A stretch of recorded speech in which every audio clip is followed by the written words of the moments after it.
best days of the Turks and Caicos Islands is ahead of us. We need all hands on deck. This election is a very important election. This election, there are three parties. Well, one independent who's declaring today. Who knows, by the time election comes, there will be maybe even more independent candidates. I don't know. But it's a very important election. And it's an election that can, with the things that has happened in the world, especially what's happened this week in England, where the English people has, or the British people has decided to withdraw from the EU. So all of the benefits that we thought we had, we thought we had an EU passport with full access to Europe, full trade. The European Union was spending tens of millions of dollars on development aid. The British people took that away from us without even consulting us. We didn't get an opportunity to participate in this referendum. And so, instead of being associated with a country that is this big, we're now associated with a country that is this big. And there's no secret on where I stand, because I've stood on this, and I believe that in your personal life and in your professional life, you have to stand on principle. I believe, as a matter of principle, that it is our right to govern ourselves. I believe in self-determination. I believe that no one knows what is better for our country than we do. You know, and we see governors come and go, and then we left to clean up the mess. But I'm here. Skibbons is still here. And Derek is still here. Washington is still here. Norman is still here. All of the former leaders and ministers are still here. And so the time has come for us, my people, to let us stop playing politics with our children's future. Let us emancipate ourselves from mental slavery, because none but ourselves can free our minds.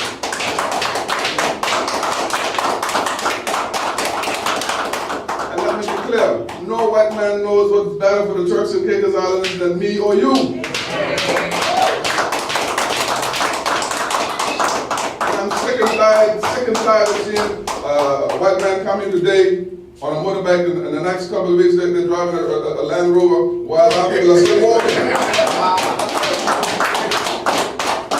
I'm sick and tired of this concept, and one of the reasons why we're in the situation we're in, because the Grace Bay boys, they don't think that they have to have any regard for the government, because if they feel that if you overstep your boundaries, they can call the governor. And the governor can call a commission of inquiry, and the next thing you know, you can be out of office. And so I'm saying that we have to take our country back, and we have to take our country back once and for all. And I'm saying that the same way the British people were given the opportunity to choose whether they want to be part of Europe, the same way how the Scottish people was given the opportunity and will get the opportunity again to decide whether they want to be a part of Britain, the same way how Northern Ireland Northern Ireland politicians are saying they should have a choice as to whether they want to be part of Britain or whether they want to unite with Ireland. I'm saying that we as leaders in this country should demand that we should have a referendum to decide what we want to do with our country. Now, we may not all agree, yes or no. The issue of calling for a referendum is not to say yes or no, but to give us a choice, to begin the educational process. So those of us who don't know can know the benefits of nationhood. And if and when a referendum is called, there'll be a yes camp, and I'll be in that camp. And there'll be a no camp. And at the end of the day, we will be able to ascertain what the people of the Turks and Caicos want.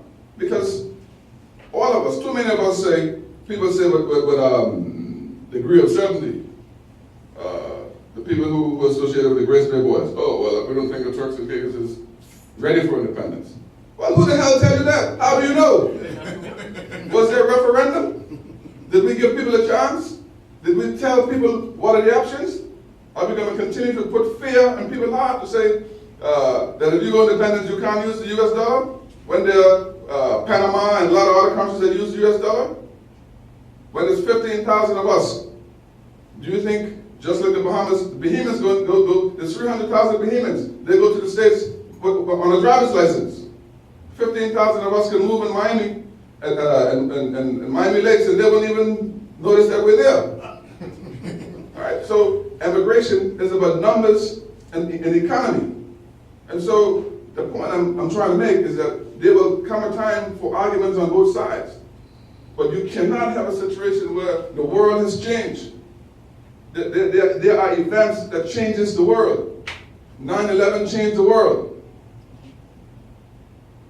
The exit of the United Kingdom from Europe has changed the United Kingdom and has changed the world.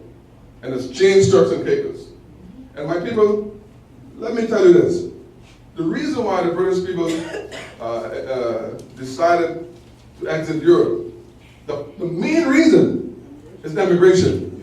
The main reason is their prejudice, their racist behavior, and xenophobia. If they don't want white people from Poland to come and live in England, what do you think about black people from North Caicos or South Caicos or Brentwood or South Caicos? They don't want you, they don't want the Africans. They went and colonized all the world. And now that the world is coming to pay them a visit back, they don't want you to come and pay them a visit back. And so I'm saying that this new United Kingdom is going to be more inward looking, more colonial, more of a colonialist, and more prejudice. There's no place for us in that United Kingdom. So the leaders of the main party, they can bury their head in the sand, or they can be honest with themselves and honest with their people and say, what I've said, there's no future for us with the United Kingdom. And my prediction is this: unless we become assertive and make a decision for ourselves, then a decision will be made for us. That's right. Let me predict what that decision will be. So when it happens, even if I'm dead and gone, you will say, Mike said so. The United Kingdom, if you watch the television, they are more interested in their place in the world, their influence in the world. And so if they've lost Europe, or Europe has kicked them out of Europe, what they now have left is the colonies. So what will they do? They will try to get a tighter grip on the colonies so that they can place, so they can use that as their importance in the world. And what they will propose to do, I can assure you, they're going to propose integration. And what that means is that Turks and Caicos, like the rest of the colonies, will become fully a part of England. So that means an Englishman in Yorkshire will have the same right here as they have there. What that means, they may give you one seat in Parliament, but there's 650 seats in Parliament. One seat in Parliament is not going to make a difference to 650 seats. And so I'm saying that our future lies as an independent country along prosperous countries like the Bahamas, like St. Kitts, like Barbados, and our neighbor, the most powerful country in the world, the United States of America. When you're 500 miles away from the most powerful country in the world, the richest country in the world, what do you want with England? When you have the US dollar as your official currency, when you have good relations with the United States, and that is where I believe we should continue to build our future. And so, my people, I'm here today as your servant, once again offering myself to be a candidate, the voice of the people at large, the voice of the people. Now, I was in church on Sunday. For those of you who don't go to church, you should go to church, because when you go to church, you learn a lot, and you walk away with a word. And this is a scripture that we dealt with in church on Sunday. Mark 5, verses 16. And it says, as soon as Jesus heard the word that was spoken, he said unto the ruler of the synagogue, be not afraid, believe. I believe. I believe. Do you believe? Yes. Do you believe? Do you believe in Turks and Caicos? Do you believe that we can be the best? Do you believe that we can govern ourselves? Do you believe that we can be prosperous? Yes. Be not afraid. Yes. There's nothing to fear but fear itself. Let's believe. Let's walk by faith, That's right. not by sight. That's right. And if we walk by faith, you would see that, again, the scripture says, if you have the faith the size of a mustard seed, don't cost me preaching here today. If you have the faith the size of a mustard seed, I got you. you can move mountain. That's right. Who want to be a mountain mover? Me. If you want to be a mountain mover, join the team. Join my campaign. I got you. My campaign that is about power to the people, but returning power back to the people. I got you. Power to the people of the Turks and Caicos Islands. William. Got it? Now, I don't think the floor to questions from the media, if there's any. I'm sure there's none. But it's plenty, man. No. I got you. I got you. Sorry. Like that. Is there a mic so that we can hear? Maybe, I can just protect my well, maybe you can. Nakira John, 4 years. Do you feel that you still have the same level of support from the electorate that you did back then? Well, I mean, I'm seeking the support of the electorate. I respect and love my people. I believe that they respect and love me. As I said, I know that Turks and Caicos people are people that give second chances. And the work you do speak for you. And in spite of what is going on and what has happened, most people would say that during our time in office, during my time as Premier, that I worked very hard for the Turks and Caicos people and accomplished very much. And so yes, I believe that the love and support is still there for me. More. You may say, why don't you wait until this season is passed? And I'm speaking specifically about the tribe. I say to those naysayers, wait for what? We waited too long. We waited, what say, 300 years. Wait for what? All right. I'm a Turks and Caicos Islander. I'm a politician. What has happened with the trial, that is in God's hands and in the lawyer's hands. There are so many examples of politicians who have gone through trial. McKeever Bush, the former premier of Cayman, they try to do the same thing to him that they've done to me. They charged him while he was in office, he resigned, he ran again, he won his election, he won his case. I shouldn't have to delay my career. Mind you, I'm not a young man anymore. They've already taken 6 years, 7 years of my life. All right? They are dragging this trial on, they've dragged us on for the exact reason to try to keep me out of politics. To try to keep me from representing my people. But I'm saying, no more. Let it be. Whatever will happen, will happen. Yes. But I believe, I have faith. Power to the people. I have faith that God will see us through. And so, I am not going to allow them to determine. I'm taking my life and my future and my country's future, my people's future in my hands. I'm not going to allow them to no longer cause me to delay and delay and delay. Delay for what? $60 million.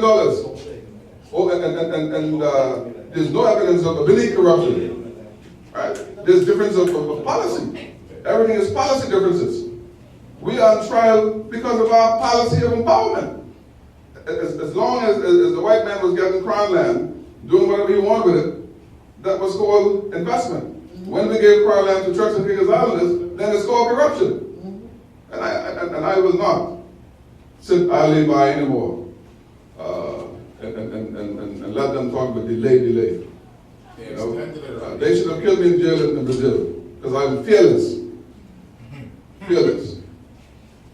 The PMP administration, of course, you would be friends with them. Why aren't they taking some of their counsel? You listed a whole lot of ideas here today, things you believe should happen to the TCI. Are you able to get an audience with them in a consultative manner to affect change? Well, you know, DeAndre, Moses was in the wilderness for 40 years. The people of Israel was not led to the promised land until Moses came back. Not everyone has the same calling. My calling is different from Dr. Rufus Young's calling. My calling is to empower and to lead my people to the promised land. Now, he may not subscribe to my views. I don't know. But, and I was a politician before him, right? And so, I'm a PNP. My views are known to them. Some of these things I've said now, I've said it to them 2 years ago. And so, sometimes you have to do things yourself. And so, I'm not here to campaign against anyone. I'm here to ask the people of the Turks and Caicos Islands to give me a second chance, to trust me, to believe, and to walk by faith with me in this journey of empowerment for our people. Some of the things you listed, these are ideas, that I've heard you as Premier expound upon. Why didn't you get them done in the time that you served your people? Well, some, but not all. A lot of them are new ideas. But, Deandra, even Stevie Wonder can say that when I was Premier, we transformed the Turks and Caicos Islands. We thought we had at least 2 more years left in that term, and at least a couple of more terms. And so, quite frankly, we ran out of time, right? The British government intervened, they overthrew a legitimate government, and so we were on the road to this progress. And this progress was interrupted.